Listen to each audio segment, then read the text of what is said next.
ત્યાં સુધી ત્રિકોણમિતિનો આખો ટેબલ એક જ ખિસ્સામાં મૂકી દેવાનો છે.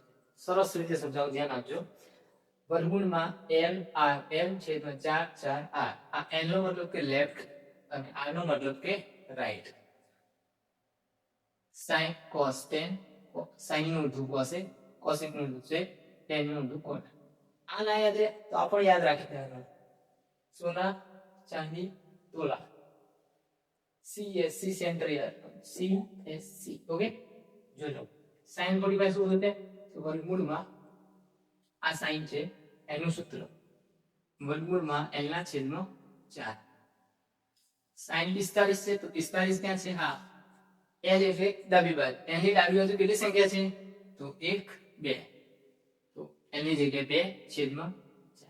2 છેદમાં 4 એટલે 2 2 4 એટલે 1 ના છેદમાં 2. વર્ગમૂળમાં 1 ના છેદમાં 2 એટલે 1/√2 એટલે 1 ના છેદમાં √2. આ જ રીતે કોઈ સંખ્યા લઈ છે કે તમારે cosec 90 લેજો. cosec 90 તો cosec 90 નું ઊંધું કરી દેવાનું. વર્ગમૂળમાં 4 ના છેદમાં તો 4 એવું ને એવું l એટલે આપણે 90 લીધું. 90 l કેટલી ડાબી બાજુ સંખ્યા છે? 1 2 3 અને 4. 4 4 પર 1 નો વર્ગમૂળ 1 થઈ ગયું.